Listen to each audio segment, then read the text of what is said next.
Hello everyone and welcome back to my channel NCERT Masterclass, and today in this video we are going to discuss the question answers of chapter 5 changes around us, physical and chemical. In first two part we have done the lesson, and now starting let us enhance our learning. The first question which is there is, which of the following statements are characteristics of physical change? So here there are certain statements जिससे कि आपको ये identify करना है कि जो भी physical change होते हैं उसके क्या कैरेक्टरिस्टिक्स होते हैं. The first one is the state of the substance may और may not change. A substance with different property is formed, ये तो बिल्कुल ही गलत होगा. फिजिकल चेंज देखना है क्योंकि इसमें एक ऐसा सब्सटेंस बनता है जिसकी डिफरेंट प्रॉपर्टीज होती है, तो this doesn't happens in chemical change. The state of the substance may और may not change, this is correct. ये फिजिकल चेंज में होता है क्योंकि वाटर है, जैसे वाटर वेपर्स में कन्वर्ट हो जाता है, that is a physical change. और वाटर इज़ व्हेन फ्रीज़र में हम डालते हैं तो वो आइस में कन्वर्ट, तो वाटर का जो स्टेट है वो उसमें चेंज हो रहा है, but it is a physical change. तो this first statement is correct. Second one is wrong. No new substance is formed. Third one is also correct for a physical change. See, we have to keep in mind that we have to see कि physical change किस में होता है. तो physical change में हमेशा कोई नया सब्सटेंस नहीं बनता है, तो this statement is also correct. The substance undergoes chemical reaction, ये स्टेटमेंट भी रॉन्ग है.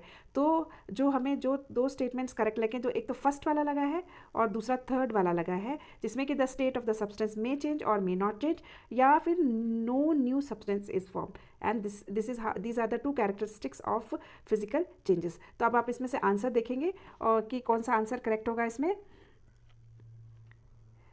First and second no, second and third no, first and third. So this is the right answer, first and third. जैसा कि हमने अभी discuss किया है, तो answer will be, the correct answer will be first and third. Predict which of the following changes can be reversed and which cannot be reversed.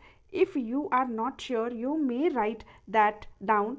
Why are you not sure about this? So this question we will be discussing one by one. So the answers you can see here. We will see the question and the answer. Now the question is, stitching cloth to a shirt. Predict which of the following changes can be, this is the second question, can be reversed. कौन से ऐसे changes हैं जिनको कि हम reverse कर सकते हैं, and which cannot be reversed. तो जो reverse किए जा सकते हैं, जो नहीं reverse किए जा सकते, ये कुछ स्टेटमेंट्स हैं जिनके अंदर आपको प्रिडिक्ट करना है और बताना है और आपका रीज़न देना है. अगर if you are not sure, then write that down why you are not sure about these.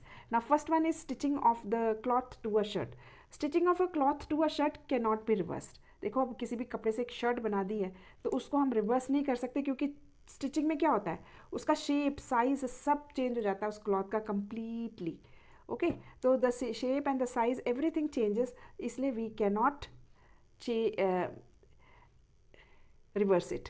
ना twisting of a straight string, एक स्ट्रिंग है और उसको वो ट्विस्टेड है, अब उसको आप वापस रिवर्स कर सकते हो, एक स्ट्रिंग को वापस अनवाइंड कर दो तो कैन बी रिवर्स. ये तो रिवर्स हो जाएगी, खोल सकते हो आप पूरी स्ट्रिंग को अनवाइंड करके. Next is making idli from a batter. It can not be reversed as chemical changes happens after cooking. तो जब भी आप बैटर से इडली बनाते हो तो उसमें केमिकल चेंजेस हो जाते हैं, कुछ न्यू सब्सटेंस भी फॉर्म हो जाते हैं, तो it can not be reversed back. Now next one is dissolving sugar in water. जब आप शुगर को वाटर के अंदर डिजॉल्व करते हो तो क्या वो चेंज रिवर्स किया जा सकता है? तो answer will B yes. Yes, it can be reverse. आप पानी को पूरा का पूरा बॉईल कर दो तो आपको शुगर वापस मिल जाएगी, इवेपोरेट हो जाएगा पानी. Yes, it can be reverse as we can get back sugar by evaporating water. Now coming to the next one, drawing water from a well. क्या ये रिवर्सिबल चेंज है कि और कैन नॉट बी रिवर्स? तो अगर मान लो हम पानी वेल से निकालते हैं तो it can be reversed as the water is move from one place to another. Water को हम एक जगह से दूसरी जगह, क्योंकि कुएं के अंदर से निकाल के हमने उसको बाहर लाया है, वापस कुएं में भी वो पानी जा सकता है, तो वन प्लेस टू अनदर ही हुआ है वाटर, तो कोई चेंज हुआ ही नहीं, ना फिजिकल हुआ है ना केमिकल हुआ है वाटर के अंदर. So it can be reverse. Now next one is ripening of fruits. जो फ्रूट्स होते हैं वो पक जाते हैं, तो उसके अंदर कौन सा चेंज हो सकता है, फिजिकल चेंज है कि chemical? It is of course a chemical change and this can not be reverse. जैसे मैंगो, एक रॉ मैंगो आपके घर में रखा हुआ, वो राइप हो जाता है तो उसका टेस्ट चेंज हो जाता है, उसके अंदर एक अलग स्मेल हो जाती है, और उसका कलर भी चेंज हो जाता है, तो you can not reverse it back to the raw fruit. So ripening of the fruit, because it is a chemical reaction is happening in it, because of which taste, odor, everything changes. So ripening of fruit cannot be reversed. You are going to write the answer like this: as its chemical change is happening, it changes its taste and color. क्योंकि chemical change हो रहा है इसमें, it's a chemical change and it changes its taste and color. Sometimes smell also. जो ripen mango रहता है उसका एक अलग smell भी होता है, तो you can write smell also इसके साथ. Now next one is boiling of water in an open pan. अगर आप boiling of water is a physical change, इसको reverse किया जा सकता है, क्योंकि वो जो water है उसको हम condense करके वापस वो water ले सकते हैं. तो boiling of water is a physical change as water changes its state. जब हम boil कर रहे हैं तो water change करता है अपना state vapors में, and it can be condensed to get back water, so it can be reversed. ये एक रिवर्सिबल चेंज है, या reverse, this change can be reversed. Next one is rolling up a mat. अब एक mat को आप yoga mat या any mat, you just roll it, what will happen? Can you reverse it? Yes, you can reverse it. You open the mat again, it will be of the same shape and same size. So this is a physical change and it can be reversed. You can unwind that mat, खोल दो उसको, unroll that mat, that will again be the same. सो इसमें तो सिर्फ shape change हो रहा है, जब हम उसको रोल कर रहे हैं तो उस मैट का सिर्फ शेप चेंज हो रहा है. तो उसको स्प्रेड कर दो, फिर से स्प्रेड कर दोगे तो फिर से वैसे ही मैट आ जाएगा. तो it can, this change can be reverse. Grinding wheat grains to flour. जब हम गेहूं का wheat, next one is, ninth one is grinding wheat grain to flour. तो जो व्हीट होता है उसके ग्रेन्स को जब हम पीस कर पूरे का पूरा पाउडर बना देते हैं, तो क्या ये चेंज को हम रिवर्स कर सकते हैं? The answer is no, it can not be reverse, क्योंकि ग्राइंडिंग से व्हीट के ग्रेन्स जो होते हैं वो फ्लावर में कन्वर्ट हो जाते हैं और they are of very fine size, very small size. It can not be reverse as the grains are converted into very small fine powder. वो छोटे छोटे छोटे छोटे पाउडर में कन्वर्ट हो जाता है grain. So we can not bring back that grain again. Forming of soil from the rocks. तो ये क्या, ये चेंज को हम रिवर्स कर सकते हैं? No, it can not be. This change also cannot be reversed.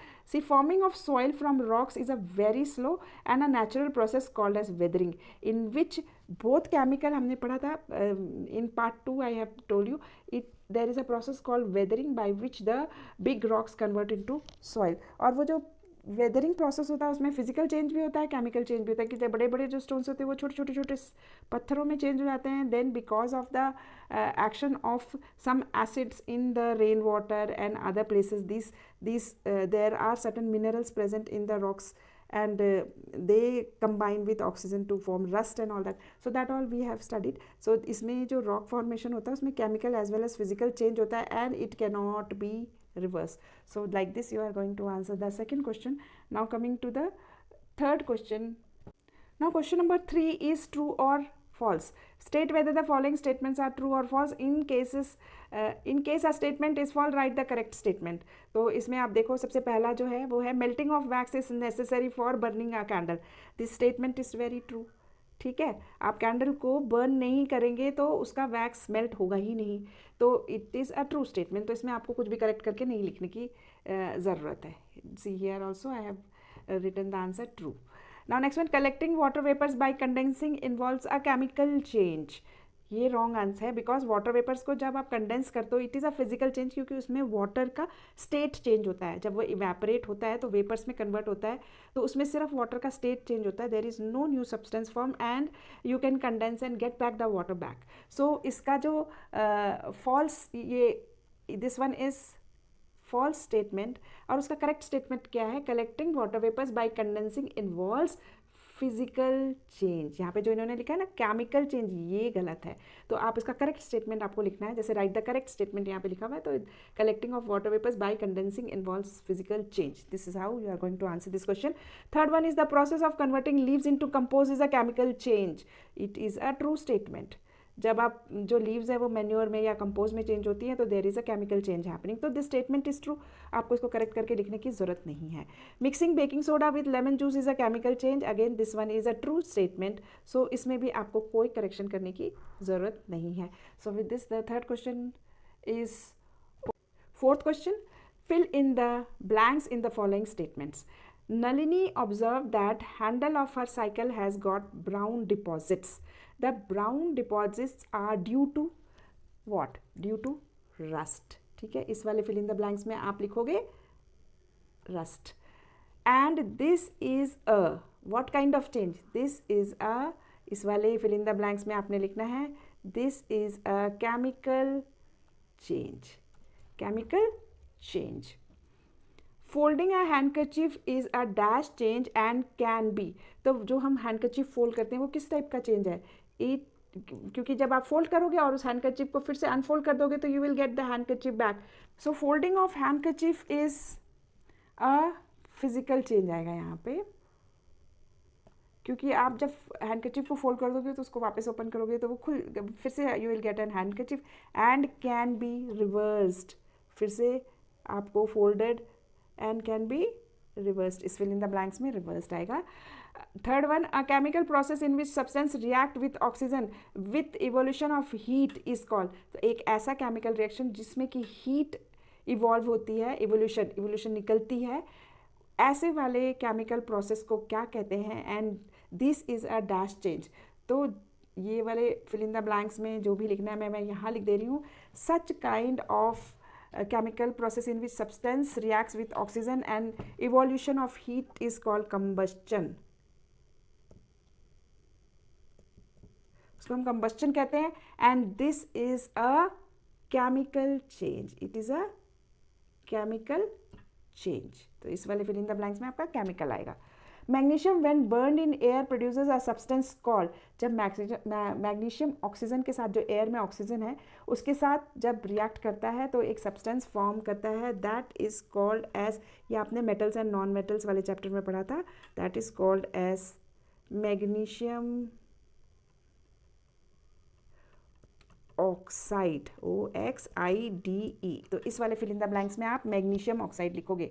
The substance formed is dash in nature. और ये जो मैग्नीशियम ऑक्साइड बनता है, आपने मेटल्स एंड नॉन मेटल्स में पढ़ा था ये, it is basic in nature. It is basic in nature. And burning of magnesium is a what change? Physical change या केमिकल चेंज? एक नया सब्सटेंस बन जा रहा है मैग्नीशियम से, magnesium oxide. So this will be a chemical change. Now coming to the next question, that is the fifth question, are the changes of water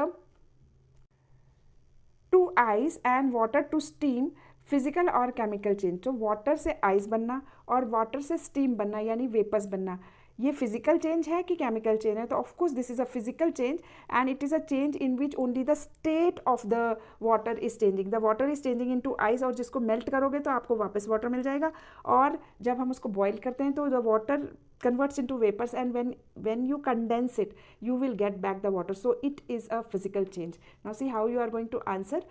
These are physical change. दोनों के दोनों physical change है, because in both conversion of water to ice and water to steam only change in state of water takes place. सिर्फ water का state change होता है. No new substance are formed. कोई नया substance नहीं बनता है. Both the changes are reversible. Ice melts to give back water and steam, थोड़ा सा spelling mistake है इसमें आएगा steam, can be condensed to give water. वो वापस water बन जाता है. तो it is a, both of these are physical change.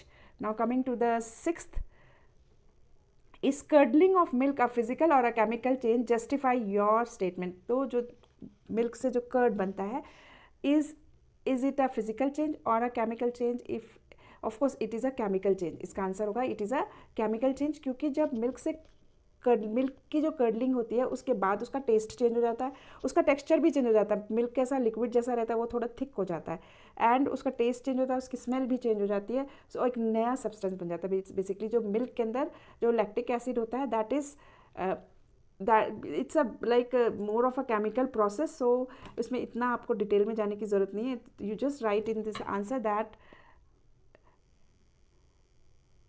curdling of milk is a chemical change because when milk curdles new substance is formed with different taste. जिसका test खट्टा होता है, डिफरेंट स्टेट, स्मेल भी अलग होती है, उसका texture भी अलग होता है, क्योंकि मिल्क कैसा लिक्विड जैसा होता है, उसका टेक्सचर जो कर्डल मिल्क का रहता है उसका टेस्ट अलग होता है, taste as well as texture. This change is irreversible. दही से वापस आप मिल्क नहीं बना सकते हो, as we cannot get back milk from curd. Therefore, it is a chemical change. So, it is a chemical change. So this is how you are going to answer this. Now coming to the next question, that is the 7th question. Natural factors such as wind, rain, etc. help in formation of soil from rocks. Is this change physical or chemical and why? तो जो natural factors हैं, wind है, rain है, इसकी help से soil बनता है, rocks टूट कर सॉइल बनता है. और ये जो चेंज होता है बड़े बड़े रॉक्स का सॉइल बन जाना, क्या ये फिजिकल चेंज है या केमिकल चेंज है, वो आपको एक्सप्लेन करना है इसके आंसर में. So this is how you are going to write, because you know it that it is a physical as well as chemical change. दोनों ही हो रहे थे. फिजिकल चेंज में क्या होता है, बड़े बड़े रॉक्स के छोटे छोटे पार्टिकल्स बनते हैं, और वो सारे के सारे particle will be, big rock is converting into smaller stones, and दो smaller stones are further breaking down into sand particles size stones, and then it becomes more finer and it converts into soil, and it is a very long process. बहुत सारे साल लग जाते हैं करने के लिए. तो ये जो शेप और साइज़ जो बड़े बड़े पत्थर के चेंज हो रहे हैं, that is a physical change. पर इसके अलावा केमिकल चेंज भी होता है, that we have studied already in part 2 of the chapter, that because जो रेन्स वगैरह, because of the rains there are certain chemicals, sometimes in the rain acids are present, and they break the they just react with the some minerals which are present in the rock, because of which the color of the soil also changes. So how you are going to answer this question, that the formation of the soil from rock involves both physical and chemical changes.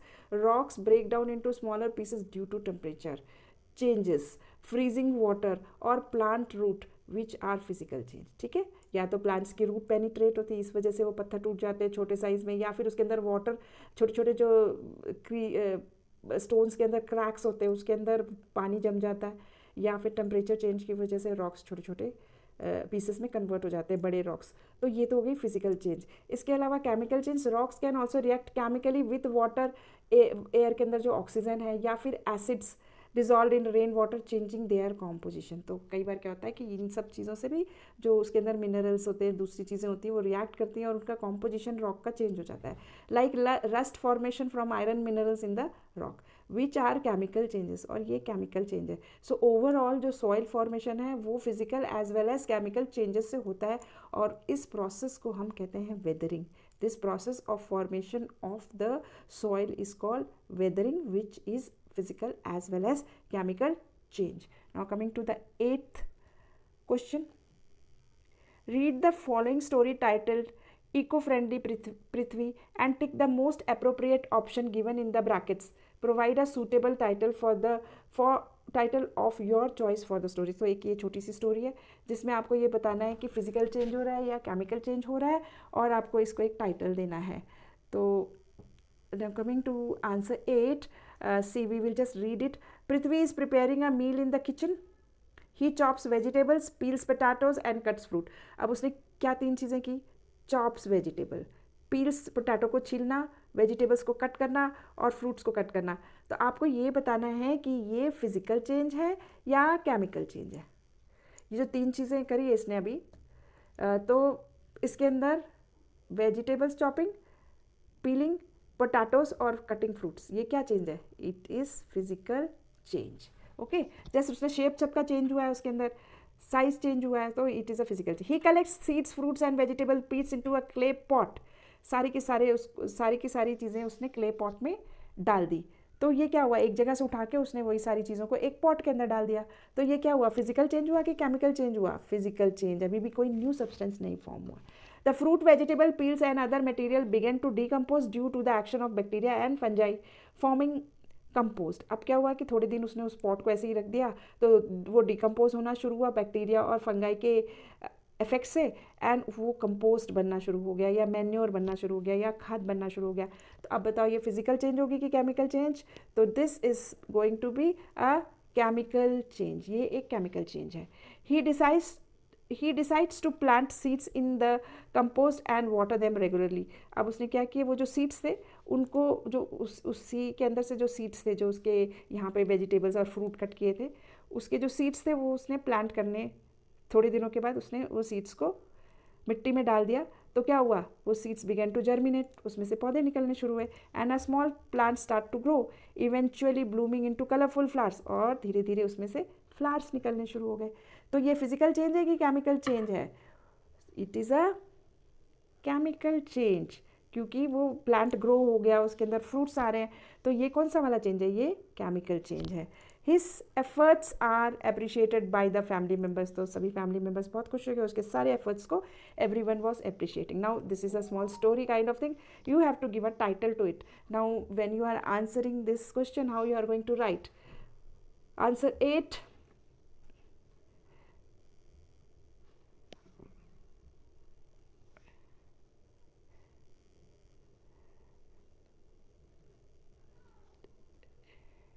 Prithvi chops vegetable, peels potato and cuts fruit, ये सब क्या हो गया, physical. मैंने अलग अलग से लिख दिया, वहाँ पे भी आपको बता दिया मैंने स्टोरी टेलिंग के टाइम पे भी, और अदरवाइज भी इस तरीके से आप अपनी जब आंसर कर रहे हो तो आपको ऐसे लिखना पड़ेगा.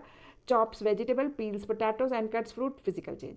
ही collects the seed fruits and vegetable peels into a clay pot, it is also a physical change. वहाँ पे भी मैंने सेम वे एक्सप्लेन किया था. When you are writing the answer, you can write it like this. The fruits vegetable peels and other material start to decompose, it is a chemical change. Seeds begin to germinate and small plants starts to grow, eventually blooming into colorful flowers. It is a chemical change. ठीक है, तो यहाँ पे जैसे answer दिए थे, अब इनका टाइटल, तो हम कोई भी टाइटल डाल सकते हैं. एक टाइटल तो लिखा इको फ्रेंडली पृथ्वी, ये तो ऑलरेडी आपकी बुक में दिया हुआ है. हम ये लिख सकते हैं Prithvi's compost garden, waste to flower, ये सारे टाइटल में से आपको जो पसंद है आप लिख सकते हो. Eco friendly garden or compost magic, this also is a good title. Prithvi's green kitchen garden. So there are so many titles which came to my mind, I have written it. You can also think of and write few more. So coming to the next question, that is the 9th question, and the answer of 9th question is, सबसे पहले तो 9th question पढ़ लेते हैं. Some changes are given here, write physical change in the area marked A. कुछ changes दिए हुए हैं क्वेश्चन में ही, और आपको जो ये एक वेन डायग्राम है और इसमें एक ए मार्क्ड है, बी मार्क्ड है और सी मार्क्ड है, तो ए वाले में आपको सारे फिजिकल चेंज लिखने हैं.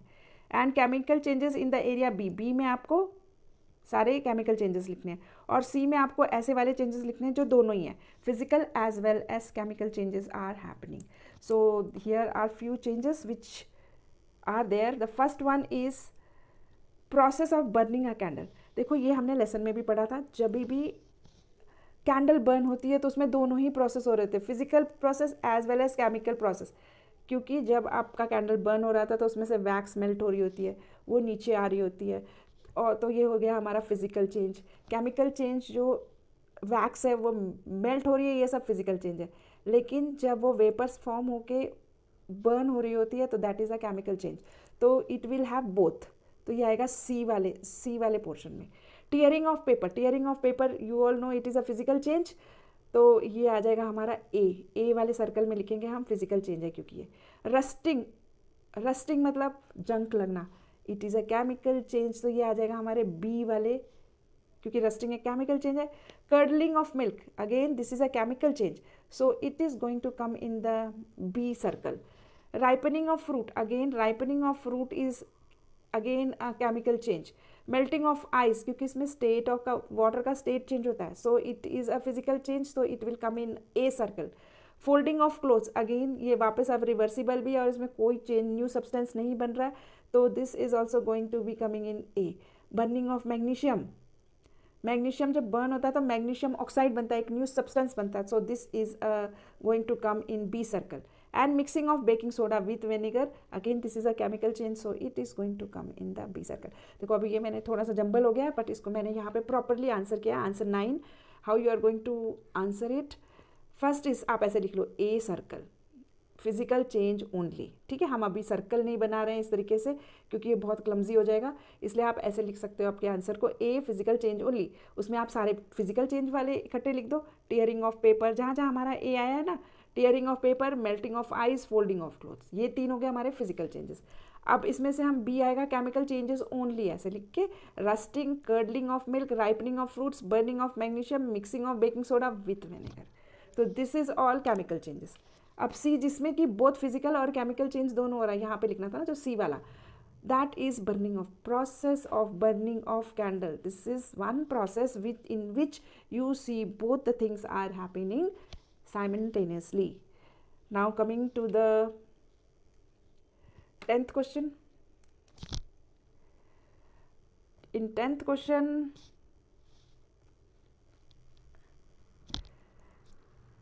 let's read the 10th question.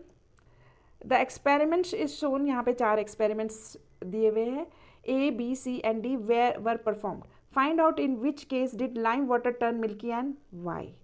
तो आप देखो, सबसे पहले तो लाइम वाटर मिल्की कब होता है? जब वो कार्बन डाइऑक्साइड के साथ रिएक्ट करता है, तभी वो मिल्की होता है. Okay, so coming to the A के इस टेस्ट ट्यूब में क्या है? Vinegar and baking soda. तो जब भी विनेगर और baking, this we have studied in part 2 of this chapter which I have already covered. So vinegar और बेकिंग सोडा जब यहाँ पर रिएक्ट होते हैं तो कार्बन डाइऑक्साइड बनता है, CO2 बोलते हैं उसको, केमिकल फॉर्मूला इसका. और जब इसकी ये गैस लाइम वाटर के साथ जाएगी तो इसमें डेफिनेटली ये वाला मिल्की कन्वर्ट होगा. सो एक तो आंसर हमारा ये होगा. दूसरे में है lemon juice and vinegar. Lemon juice is an acid और विनेगर इज़ ऑल्सो एसिड. तो ये दोनों जब रिएक्ट करेंगे तो कार्बन डाइऑक्साइड का फॉर्मेशन नहीं होगा और ये लाइम वाटर को मिल्की नहीं करेगा. तो B will not be the answer. Now coming to C, vinegar and common salt. Again vinegar and common salt भी जब ये मिक्स होंगे तो carbon dioxide is not going to form, and if carbon dioxide is not formed it is not going to turn lime water milky. अब third वाले में है lemon juice और बेकिंग सोडा. लेमन जूस और baking soda को जब एक दूसरे के साथ रिएक्ट करेंगे तो carbon dioxide gas will be formed and this is going to pass and come here in the lime water and it will turn lime water milky. So how you are going to answer this question? See, lime water will turn milky in case A and D. इस वाले case में, A case में और D case में lime water will turn milky because lime water turns milky in the presence of carbon dioxide gas. तो जब vinegar और baking soda होगा तब कार्बन डाइऑक्साइड फॉर्म बनेगा, और जब लेमन जूस होगा और बेकिंग सोडा होगा तब कार्बन डाइऑक्साइड गैस फॉर्म होगी. इसीलिए ए और डी में जब ये गैस लाइम वाटर के अंदर पास होगी तो it will turn it milky. But in case of B and C, mixing two acids, यहाँ पे हम 2 एसिड को मिक्स कर रहे हैं, लेमन जूस और विनेगर को, एंड दूसरे वाले में हम क्या कर रहे हैं? कॉमन सॉल्ट एंड विनेगर को. तो इसमें there will be no carbon dioxide form. So ये दोनों रॉन्ग, ये these 2 are correct. Okay, so इसमें हमारा ये 2 करेक्ट होंगे. So with this the question answers of this chapter is done, and ये और ये दोनों में नहीं होगा. सो this is all for the lesson. This is the part 3 and in which I have discussed the question answers, and thank you all. And if you have liked my video, kindly like and subscribe to my channel.